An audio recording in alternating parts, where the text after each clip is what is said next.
दोस्तों एक बार फिर से स्वागत है आपका मेरे इस यूट्यूब चैनल में। दोस्तों नमस्कार। आपके लिए एक गुड न्यूज़ है।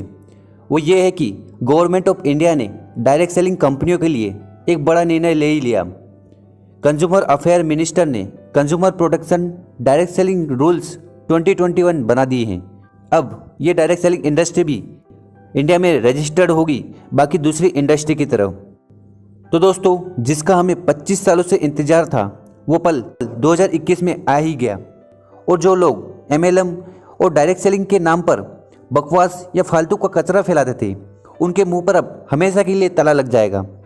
ई कॉमर्स कंपनियों के बाद अब इस अनरेगुलेटेड सेगमेंट मतलब कि डायरेक्ट सेलिंग और MLM कंपनियों के लिए भी गवर्नमेंट ने ड्राफ्ट जारी कर दिया है। इस ड्राफ्ट के तहत जो भी डायरेक्ट सेलिंग कंपनी है, उनको 90 दिनों के अंदर इस नए नियम का पालन करना होगा। तो इस ड्राफ्ट में गवर्नमेंट ने क्या निर्णय लिया, उसके ऊपर मुख्य पॉइंट्स की जानकारी हम आज देने वाले हैं। तो वीडियो को पूरा देखिएगा, और अगर आप इस चैनल पर नए हो तो इसको जरूर सब्सक्राइब कर ले, ताकि ऐसी जानकारी आपको मिलती रहे। पहला, कोई भी कंपनी उसके डिस्ट्रीब्यूटर को किसी के भी ज्वाइनिंग और रिक्रूटमेंट पर किसी भी तरह का इंसेंटिव और कमीशन नहीं दे सकती।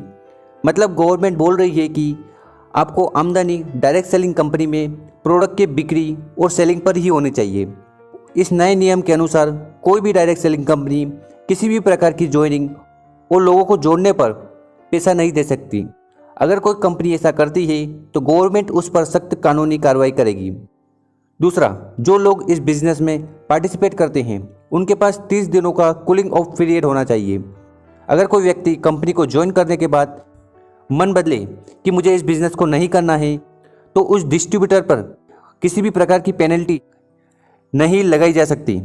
इसके साथ ही अगर इन 30 दिनों के अंदर नए डिस्ट्रीब्यूटर ने कुछ प्रोडक्ट डायरेक्ट सेलिंग कंपनियों से लिए हैं, तो प्रोडक्ट रिफंड होने चाहिए। तीसरा, मनी चेंज सर्कुलेशन और पिरामिड स्कीम चलाना गैरकानूनी है, और मिस सेलिंग भी अलाउ नहीं होगा। मतलब कि सेल के लिए बड़ा चढ़ाकर किए गए वादे मिसलीडिंग इन्फॉर्मेशन माने जाएंगे, तो ऐसा ना करें।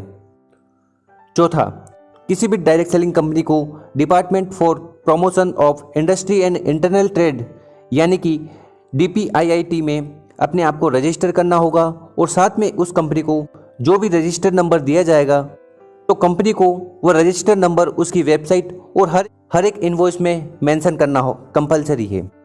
पांचवा, डायरेक्ट सेलिंग कंपनियों के पास कम से कम एक फिजिकल लोकेशन ऑफिस भारत में रजिस्टर होना चाहिए।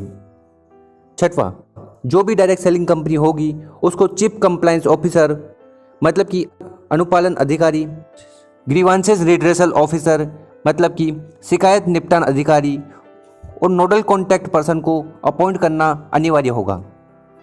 सातवां, कंपनी के लिए यह आवश्यक होगा कि एक प्रॉपर अपडेटेड वेबसाइट रखी जाए, जिसमें कंपनी के मैनेजमेंट, प्रोडक्ट की information, product price, grievances redressal mechanism की अपडेट जानकारी हो। आठवां, किसी भी डायरेक्ट सेलर की KYC के बाद उसको proper documents, identity card provide करना आवश्यक होगा। मतलब कि अब कंपनी को हर एक डिस्ट्रीब्यूटर को आइडेंटिटी कार्ड देना होगा। नाइन्थ, प्रोडक्ट की खरीदारी के वक्त किसी भी कंपनी के लिए आवश्यक होगा कि वो अपने सेलर और डिस्ट्रीब्यूटर को इन बातों को जरूर बताएं। खरीदने वाले और बेचने वाले का नाम, संभावित डिलीवरी डेट, किस देश में प्रोडक्ट बना है, प्रोडक्ट की मैन्युफैक्चरिंग डेट, प्रोडक्ट को रिटर्न करने की प्रोसेस, और प्रोडक्ट की warranty, replacement of product mention होना चाहिए। 10th, यदि कोई डिफेक्ट और किसी चीज़ की कमी वाला प्रोडक्ट और सर्विस अगर कोई डिस्ट्रीब्यूटर बेचने की कोशिश करता है, तो कंपनी को उसकी डिटेल अपने ऑफिस और वेबसाइट पर डालनी होगी, जिसके लिए ज़रूरी है कि कंपनी के पास सेलर का रिकॉर्ड होना चाहिए। 11th, और direct selling code direct selling business तौर पर ही प्रेजेंट करना होगा, न कि कुछ और। जैसे कि आप कंज्यूमर हो, आप ये नहीं कह सकते कि हम मार्केट में रिसर्च कर रहे हैं, सच्चाई को ही बयां करना पड़ेगा। 12th, डायरेक्ट सेलिंग कंपनियों को अपने कंज्यूमर को वो लिटरेचर भी देना मना होगा जो कंपनी के द्वारा अप्रूव्ड नहीं होगा। इसका जरूर ख्याल रखिएगा, आपको वही लिटरेचर देना है जो कंपनी द्वारा अप्रूव्ड है।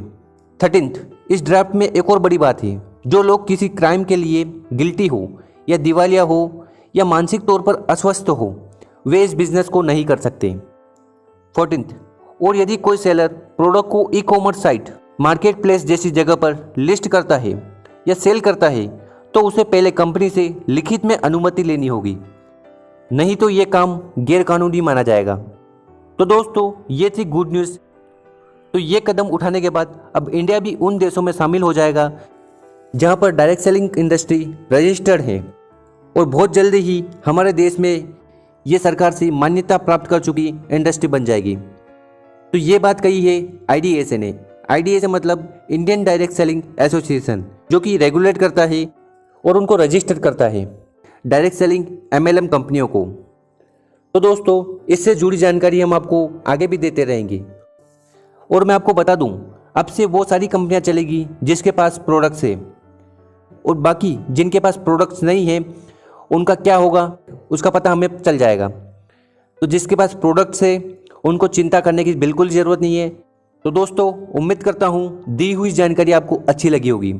और इसके साथ अब आने वाला जो समय है वो MLM और डायरेक्ट सेलिंग इंडस्ट्री का है। तो ये वीडियो आपको न सिर्फ अपनी टीम बल्कि उन सारे लोगों को शेयर करना है जो इस इंडस्ट्री को बुरी नज़र से देखते हैं। धन्यवाद। अगर आप हमारे चैनल पर नए हो तो इस चैनल को जरूर सब्सक्राइब कर लें। इससे रिलेटेड वीडियो रेगुलर अपलोड करते हैं।